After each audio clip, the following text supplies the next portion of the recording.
Today on Cooking with Cav, we interview the incredible founders of Furever Homes East London. With determination and passion, best friends Amber Wiggil and Amy Long have taken their love for animals, more so cats, to the next level. Welcome to Cooking with Cav. There was a great Utata Madiba that once said that the health of a community is governed by the manner in which they treat their animals. Today, we celebrate Utata Madiba's legacy by zooming into the lives of the incredible Amy and Amber from Furever Homes East London. For they not only have sacrificed their financial well-being, time and effort, but have also hit to the streets for the safety and security of our furry four-legged friends. Dumelang Moropedi Goeiemôre South Africa, welcome to Cooking with Cav. So much about you ladies. You ladies are phenomenal. You guys do such a beautiful work. But I want to just hear more about you guys and what you do from yourself. I'll start with you, Amber. Alright, so we are Furever Homes and Forever Fixed. Furever Homes is the fostering side of our charity. We have three components to our charity: Furever Homes, Forever Fixed, Forever Fed. So Furever Homes is the side that I run. It basically, we take in any stray kittens, any kittens that are born domestically. We take them in, we take care of them, we make sure that they're healthy, and then we rehome them and ensure that they are sterilized at the correct age. Then we also rehome dogs. We do not take in dogs though, but we do rehome the puppies that are born, and we make sure that the parents are sterilized. And again, the most important part of us rehoming these animals is ensuring that they are sterilized at the correct age. Unfortunately, when animals are just given away to the public, you'll often see free to good homes. People seem to think it's better than selling the animals, but they're giving it to people who probably won't sterilize those animals, and then the cycle will repeat in a few months' time as well. Then Amy runs Forever Fixed, and she can tell you about that. So Forever Fixed started as a result of Furever Homes. Basically, we identified that there were just far too many kittens in East London, and there wasn't enough sterilising happening of both strays and domestic animals. So we started Forever Fixed, the initiative, to initially address stray and animals in infill areas, as we know that they are largely displaced and there's not a lot of funding available for those animals. And then part of Forever Fixed was to then incorporate our rehomed kittens into the program as well, because there's a lot of rehoming of animals, not a lot of follow-up for sterilisation thereafter.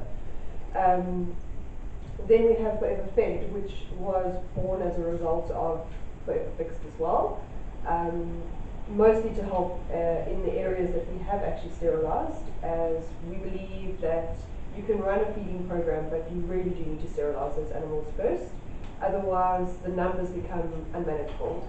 So we have sterilised 104 cats in the Garter Flats area in Cambridge, and now we have a feeding program with them. So we always do it that way. We always sterilize first and then feed, because no matter how hungry these animals are, they will still breed.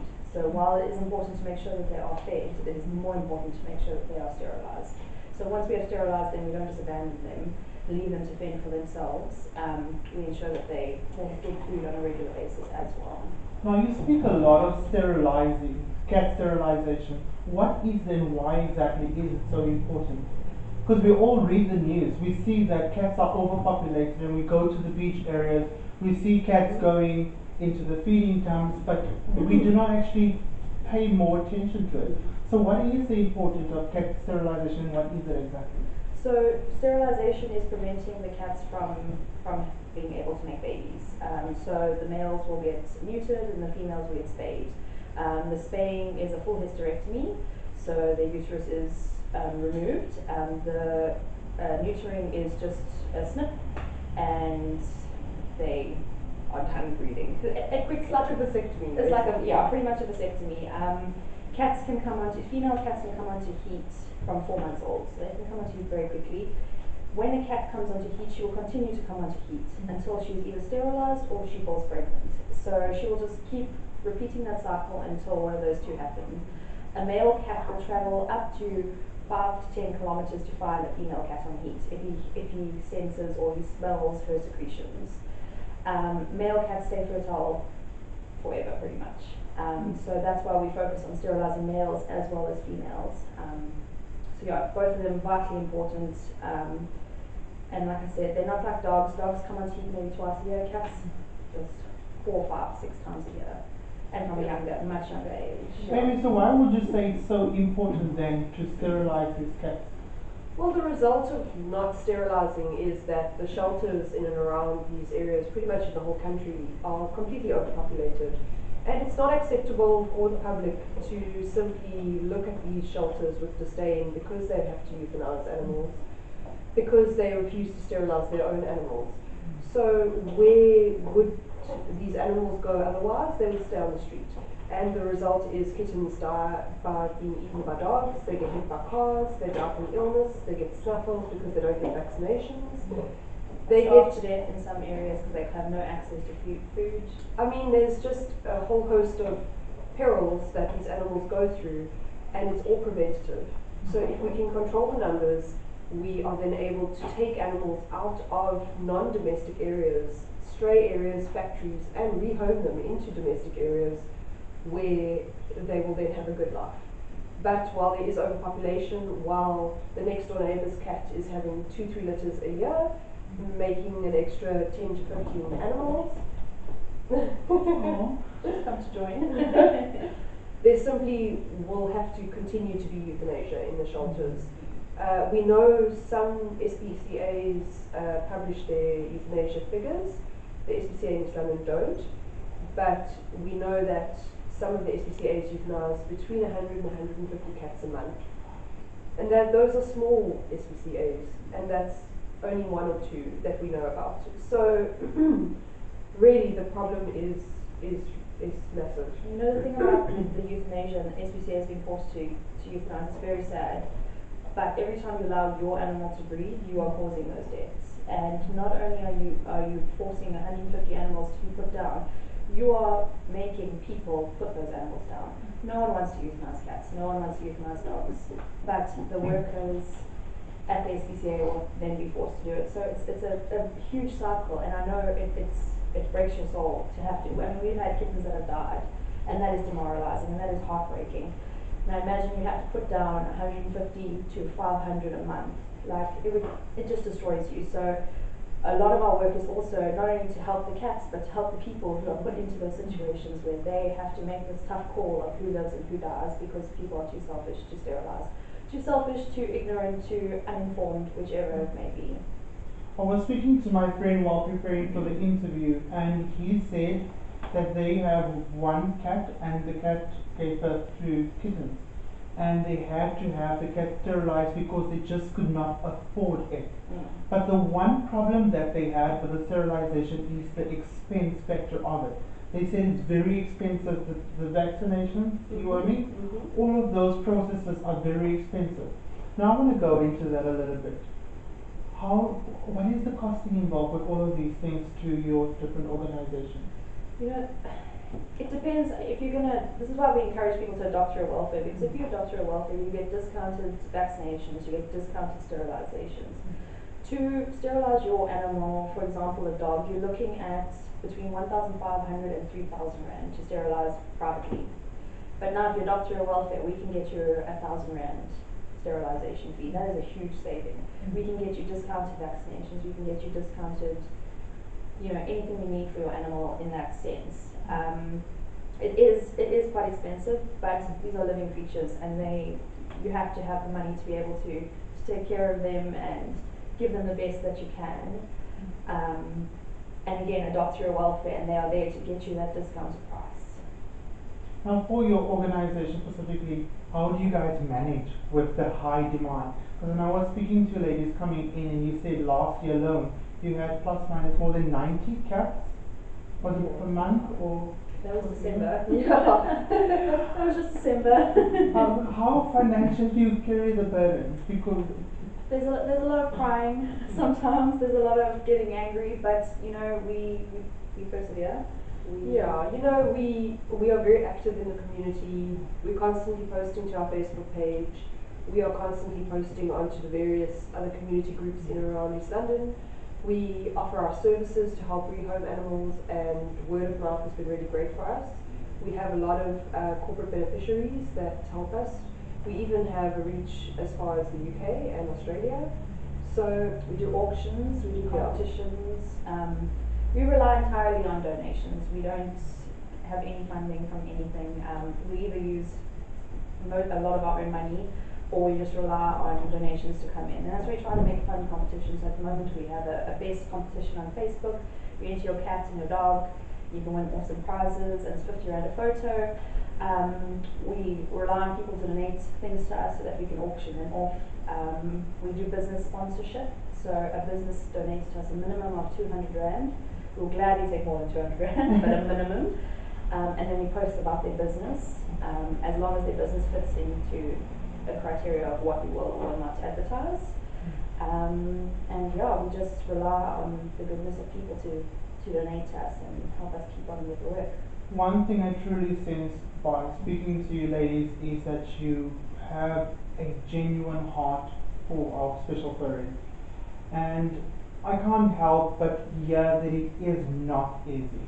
It's daunting. You said there's a few tears every now and again, maybe more than every now and again.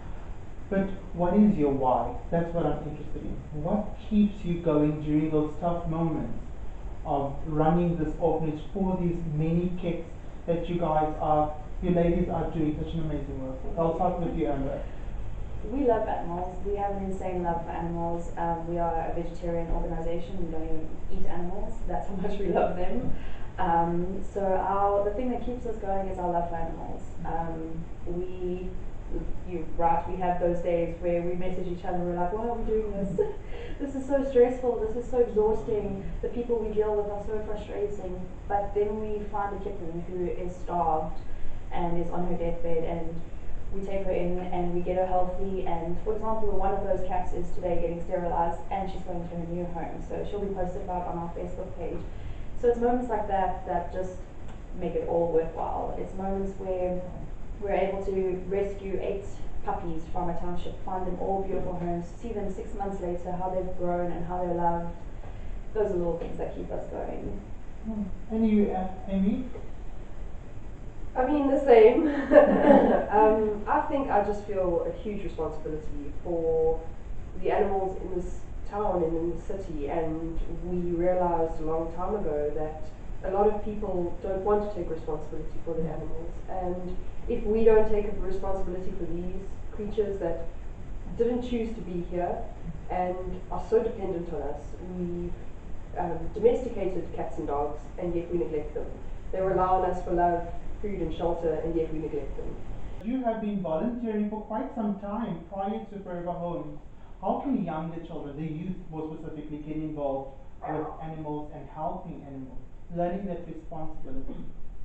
Well, I would say that there's definitely 2 things that young people nowadays need to really start fostering. It's a kindness towards all animals. So really start to interrogate whether eating meat is really something that they need to do, and really start to ask themselves where their meat comes from and if they would be comfortable to do that themselves, because a lot of what we do is in aid of all animals. So even though we focus on domestic, we are constantly preaching and we are constantly trying to advocate for all animals. Secondly, while we don't have any kittens in our care at the moment, thankfully, we consider that a victory. There's lots of animals at Pet Homes and the SPCA, and these animals don't have families, and they yearn for love just like the rest of the animals we know. So they can always go there and volunteer their time, they can go and play with animals, they can encourage their parents to sterilize their animals, they can not go to pet shops to purchase animals, because really when you purchase bred animals, especially when they are not registered animals, you are contributing towards the cycle of euthanasia and overpopulation. So pet shops that supply animals of any kind, we don't advocate for them, because they are unregulated, and even though you think you're saving an animal from a pet shop, you're creating a supply and demand. Whereas what we're doing is we take in animals and we end the supply with the parents. So we will only take in domestic kittens if we can sterilize the parents. These pet shops will take in puppies and then order more. And Or kittens. worse, they will have breeding places Yeah, where yeah. they puppy mills, Yes. where they'll breed for their pet shops. Yes. So it's quite a thing to know where everything comes from, and to know what is causing all of that. You know what, we are human beings and we live with animals. They don't live for us, and we need to respect all life on this earth, not just human life, but all life. And that is what we're such big advocates of. Thank you so very much for saying that. I have to be honest though, that I did not know as much as what I know now in this brief moment that we've spoken together. But I want to know, Amber, maybe you can help me. How can the public more specifically get involved or aid in the amazing work that you guys are doing? So there are a number of things that people can do to get involved. We're looking for volunteers. We work full time, so this is not a job for us. This is a hobby, a very stressful and enjoyable hobby. We have full-time jobs. Amy's writing a PhD, I run a business, so we are very busy. So we ask for people who have a bit of time on their hands to consider volunteering. Mainly we need people to fetch cats from areas where they've been trapped, take them to the vet and take them back. Once they've been sterilised, we release them back to where they came from. The other thing we need is donations, food donations, litter donations, funds, always funds. If you can't donate, you can't adopt. Adopting is a great way to help the welfare. Like Amy said, we don't have any cats at the moment, which is wonderful. It's the first time it's ever happened. But when we do, we need people to adopt them.